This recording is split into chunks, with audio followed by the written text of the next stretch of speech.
এটা নভেম্বর মাসর সকাল। টিকে টিকে কুহুড়ি তার সঙ্গে আকাশ নে শ শ পক্ষী উড়ুছন। গাঁ নে যেতেবেলে সকাল হেসি তার মজা অলগা। রাস্তারে গাই বলদ আর সবু গলিরে পিলা ছুয়ার আওয়াজ। সে পিলামানকর ভিতরে জଣେ ପିଲା ଅଛେ ଆରବ। ଟିକେ ଶରାରତି ହେଲେ ମନ ଭିତରୁନ୍ ଭଲ ପିଲାଟା। ତାର ସାଙ୍ଗେ ଥିଲା ତାର ସାଙ୍ଗ ସୁହାନୀ।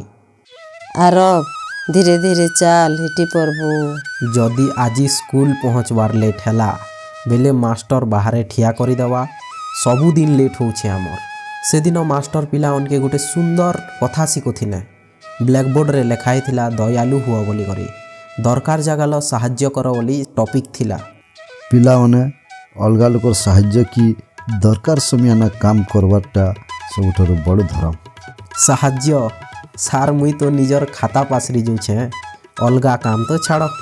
ବେଲେ ଇ କାମ ତୋର ଠାନୁ ଆରମ୍ଭ କରବାକେ ପଡ଼ବା। ଧରନା ମୋର ଖାତା ଗୋଟେ। ସ୍କୁଲନୁ ଘରକେ ଫିରଲା ବେଲେ ସେମାନେ ଦେଖିଲେ ଗୋଟେ ବୁଢ଼ା ଲୋକ ଓଜନ କାଠ ଉଠାବାର ଲାଗି ଚେଷ୍ଟା କରୁଛେ, ହେଲେ ଉଠେଇ ନାଇଁ ପାରବାର। ଆରବ ଚାଲ ତାର ସାହାଯ୍ୟ କରମୁ। ହଁ ଠିକ୍ କହିଲୁ। ସାର୍ ବି କହିଥିଲା କଥା ମନେ ପକାଇଦେଲୁ। ଦୟାଲୁ ବନ ବୋଲି କହିଥିଲେ ଯେ। ବାବୁମାନେ ଭଲ କାମ କଲ, ମୋତେ ସହଯୋଗ କଲ ଯେ ଭଗବାନ ତମକେ ଭଲ ନା ରଖିଥୁ। ହଁ ବୁଢ଼ା ଦାଦା ତମର ଆଶୀର୍ବାଦ ଥଉ ଖାଲି, ଆଗେ ସବୁ ଭଲ ହେବା। ବାବୁମାନେ ମୋରଲ ତମକେ ଦେବା ଲାଗି ତ କିଛି ନେଇ ନା, ତମେ ଏଇ ପଇସା ରଖ, ଏଇଟା ମୋର ବୁଢ଼ା ଦାଦା ମୋତେ ଦେଇଥିଲା। ଆରବ ଆର ସୁହାନୀକେ ସେ ବୁଢ଼ା ଗୋଟେ ଗିଫ୍ଟ ଦେଲା, ହେଲେ ପ୍ରକୃତରେ ତ ସେ ଗିଫ୍ଟ ଦିଲ ଭିତରେ ଥିଲା।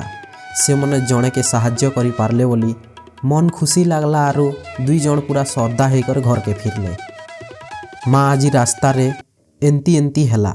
ସେ ବୁଢ଼ା ଦାଦା ମକେ ଇ ପଇସା ଗୋଟେ ଦେନେ, ଦେখ ତ କେନ୍ତା ଅଛି ଯେ।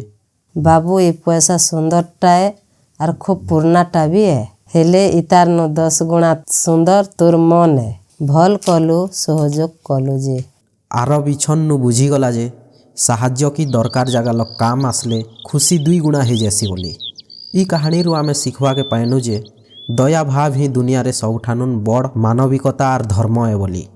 ଯେନେ ଲୋକର ସାହାଯ୍ୟ କରସି ସେ ହିଁ ଦୁନିଆରେ ସବୁଠାରୁ ଧନୀ ଆରୁ ଶ୍ରେଷ୍ଠ ଲୋକ ଭିତରେ ଗଣା ଯାଇସି।